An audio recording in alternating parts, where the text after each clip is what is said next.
അലൈഹിസ്സലാം ഭാര്യ സാറയെയും ലൂത്ത് നബിയെയും കൂട്ടി ബാബിലോണിൽ നിന്നും പുറപ്പെട്ടു. അവർ ഒത്തിരി കാലം മരുഭൂമിയിലൂടെ സഞ്ചരിച്ചു. ലൂത്ത് നബി സൊഡോം നഗരത്തിലേക്ക് പോകാൻ തീരുമാനിച്ചു. ചാവുകടലിൻ്റെ പടിഞ്ഞാറൻ തീരത്തായിരുന്നു സൊഡോം നഗരം. പക്ഷേ അവിടെ ഉള്ളവരെല്ലാം വളരെ മോശപ്പെട്ടവരായിരുന്നു. അതിലൂടെ യാത്ര ചെയ്യുന്നവരെ അവർ ആക്രമിക്കുമായിരുന്നു. സൊഡോം ജനതയുടെ മറ്റൊരു ബലഹീനതയായിരുന്നു പുരുഷന്മാർ പുരുഷന്മാരുമായി ലൈംഗിക ബന്ധമുണ്ടായിരുന്നു എന്നത്. ഈ പ്രകൃതിവിരുദ്ധ പാപം പിന്നീട് സൊഡോമി എന്നായിരുന്നു അറിയപ്പെട്ടിരുന്നത്.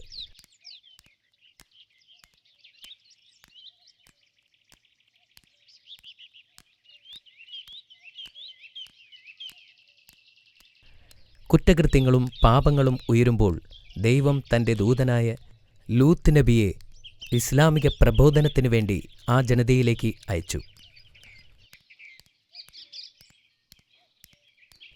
ഈ നീചപ്രവൃത്തികൾ ഉപേക്ഷിക്കുവാൻ ലൂത്ത് നബി അവരെ ഉപദേശിച്ചു. പക്ഷേ അവർ അത് ചെവിക്കൊണ്ടില്ല.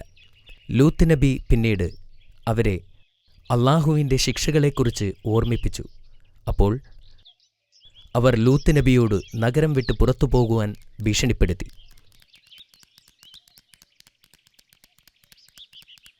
ലൂത്ത് നബി വളരെ ദുഃഖിതനായി. സൊഡോം നഗരത്തിൻ്റെ പൈശാചികത നാടെങ്ങും പാട്ടായി. എങ്കിലും തൻ്റെ ദൗത്യത്തിൽ ലൂത്ത് നബി തുടർന്നു. ഒരുപാട് വർഷങ്ങൾ കഴിഞ്ഞിട്ടും ലൂത്ത് നബി തൻ്റെ ദൗത്യത്തിൽ തന്നെ തുടർന്നു. ലൂത്ത് നബിയുടെ കുടുംബമല്ലാതെ വേറെ ആരും അദ്ദേഹത്തെ അനുസരിച്ചില്ല. സ്വന്തം കുടുംബത്തിലും അദ്ദേഹത്തിൻ്റെ ഭാര്യ ഒഴിച്ച് എല്ലാവരും അദ്ദേഹത്തെ അനുസരിച്ചു.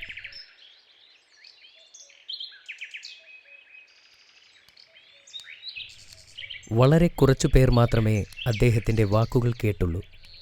വീടിൻ്റെ അകത്തുനിന്നും പുറത്തുനിന്നും അദ്ദേഹത്തിന് എതിർപ്പുകളും പീഡനങ്ങളും നേരിടേണ്ടി വന്നു.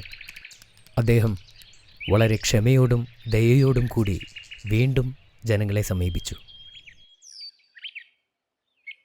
വർഷങ്ങൾ കഴിഞ്ഞിട്ടും ആരും അദ്ദേഹത്തെ ശ്രദ്ധിക്കാൻ തയ്യാറായില്ല. നീ പറയുന്നത് സത്യമാണെങ്കിൽ അള്ളാഹുവിൻ്റെ ശിക്ഷ ഞങ്ങളിലേക്ക് ഇറക്കി കാണിക്ക് എന്നവർ വെല്ലുവിളിച്ചു. എല്ലാ അവഗണനകൾക്കും ഒടുവിൽ ലൂത്ത് നബിക്ക് പ്രതീക്ഷ നഷ്ടപ്പെട്ടു.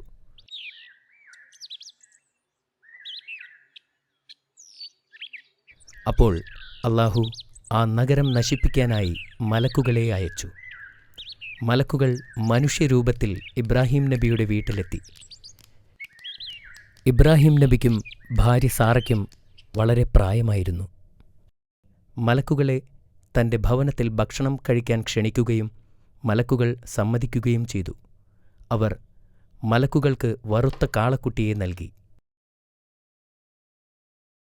എന്നാൽ അവർ ആഹാരം തൊടുകയുണ്ടായില്ല. അത് ഇബ്രാഹിം നബി ശ്രദ്ധിച്ചു. അദ്ദേഹം ഭയപ്പെട്ടു.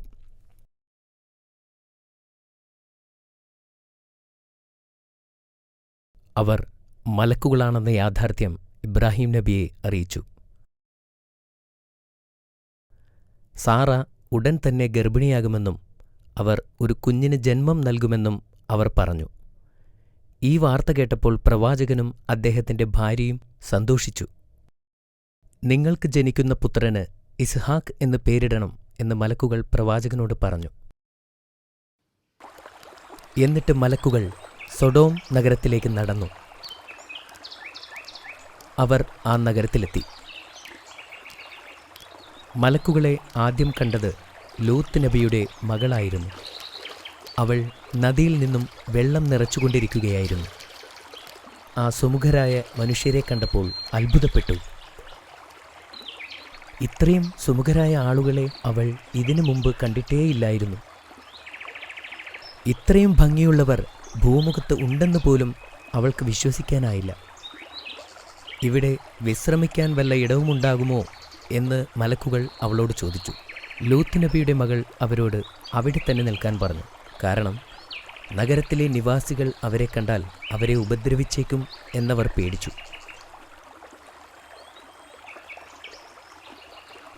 അവൾ വെള്ളമെടുക്കാനുള്ള കുടം അവിടെ ഉപേക്ഷിച്ച് വീട്ടിലേക്ക് ഓടി. അവൾ ലൂത്ത് നബിയോട് ചെന്ന് പറഞ്ഞു, നദിക്കരയിൽ 3 സുമുഖരായ ആളുകൾ വന്നിട്ടുണ്ട്. ഇത്രയും ഭംഗിയുള്ളവരെ ഞാൻ ഇതുവരെ കണ്ടിട്ടില്ല.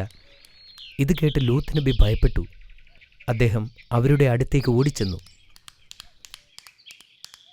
ആ വന്നിരിക്കുന്നത് മലക്കുകളാണെന്ന് അദ്ദേഹത്തിന് മനസ്സിലായില്ല. നിങ്ങൾ എവിടെ നിന്നാണ് വരുന്നത്? എങ്ങോട്ടേക്കാണ് പോകുന്നത്? ലൂത്ത് നബി അവരോട് ചോദിച്ചു. എന്നാൽ അതിനൊന്നും ഉത്തരം നൽകാതെ മലക്കുകൾ ചോദിച്ചു, ഇന്ന് താങ്കളുടെ വീട്ടിൽ ഞങ്ങൾക്ക് താമസിക്കാൻ അനുവാദം നൽകുമോ? ലൂത്ത് നബി ധർമ്മസങ്കടത്തിലായി. വീട്ടിൽ താമസിപ്പിച്ചാൽ അവർക്ക് വന്നേക്കാവുന്ന ആക്രമണങ്ങളെ ഓർത്ത് അദ്ദേഹം ഭയപ്പെട്ടു. എന്നാലും അവരെ നല്ലപോലെ സ്വീകരിക്കണം എന്ന ആഗ്രഹവും ലൂത്ത് നബിക്കുണ്ടായിരുന്നു. അദ്ദേഹം അവരോട് രാത്രി വരെ ആ നദീതീരത്ത് ആരുടെയും കണ്ണിൽപ്പെടാതെ മറഞ്ഞു നിൽക്കുവാനായി ആവശ്യപ്പെട്ടു.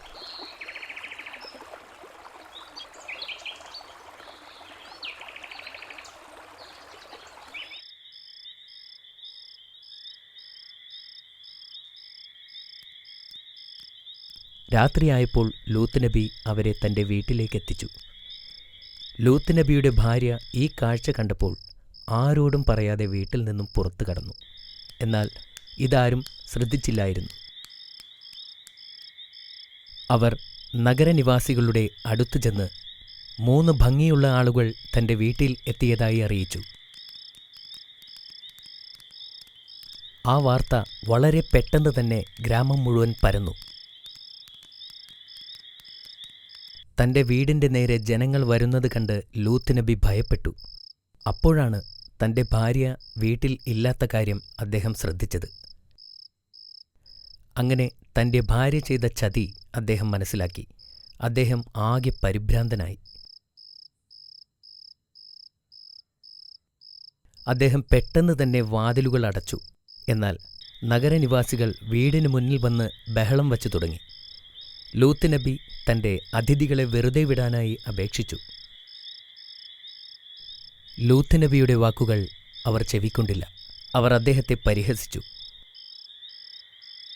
അവർ വാതിൽ പൊളിച്ച് അകത്ത് കടന്നു.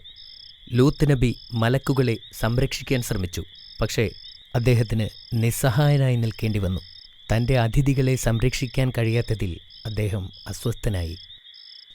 ലൂത്ത് നബിയുടെ ഈ നിസ്സഹായ അവസ്ഥ കണ്ടപ്പോൾ മലക്കുകൾ പറഞ്ഞു, പേടിക്കണ്ട, ഞങ്ങൾ അല്ലാഹു പറഞ്ഞയച്ച മലക്കുകളാണ്.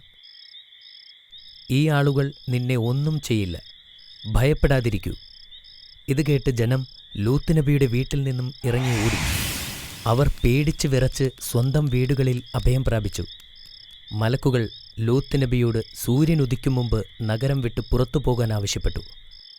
കൂടെ വേണ്ടപ്പെട്ടവരെ വിളിക്കാനും നബിയുടെ അവിശ്വാസിയായ ഭാര്യയെ ഉപേക്ഷിക്കാനും അവർ ആവശ്യപ്പെട്ടു. ലൂത്ത് നബിയും 2 പെൺമക്കളും സൂര്യൻ ഉദിക്കും മുമ്പ് തന്നെ ആ നഗരം വിട്ട് മറ്റൊരു ദേശത്തേക്ക് പലായനം ചെയ്തു. പ്രഭാതം വന്നപ്പോൾ ഭൂമിയിൽ ഏറ്റവും ദുഷിച്ച നഗരത്തെ അല്ലാഹു തകർത്തിരുന്നു. ആദ്യം അവൻ വലിയൊരു ഭൂകമ്പം അയച്ചു. ആ ശക്തി പട്ടണത്തെ മുഴുവൻ ഉയർത്തിക്കൊണ്ട് തള്ളിയിട്ടു.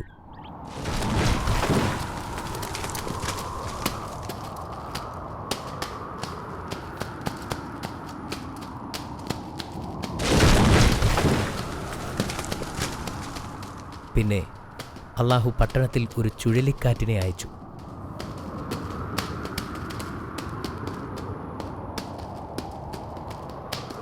പ്രവാചകന്റെ ഭാര്യ ഉൾപ്പെടെ നഗരത്തിലെ എല്ലാവരും നശിക്കപ്പെട്ടു. സൊഡോം പട്ടണം നശിപ്പിക്കപ്പെട്ടു. പ്രവാചകനും പെൺമക്കളും അല്ലാതെ ആരും അതിനെ അതിജീവിച്ചില്ല. ലൂത്ത് നബി തൻ്റെ അമ്മാവനായ ഇബ്രാഹിം നബിയെ കാണാനായി പോയി. അദ്ദേഹം അവരെ സന്ദർശിച്ച് സൊഡോമിൽ എന്താണ് സംഭവിച്ചതെന്ന് നബിയോട് പറഞ്ഞു. എന്നാൽ ഇബ്രാഹിം നബിക്ക് മലക്കുകൾ ഇതിനു മുമ്പേ തന്നെ എല്ലാ കാര്യങ്ങളും പറഞ്ഞുകൊടുത്തിരുന്നു. പിന്നീട് അവർ ഇരുവരും വർഷങ്ങളോളം ജനങ്ങളെ ഇസ്ലാമിലേക്ക് ക്ഷണിച്ചുകൊണ്ടേയിരുന്നു.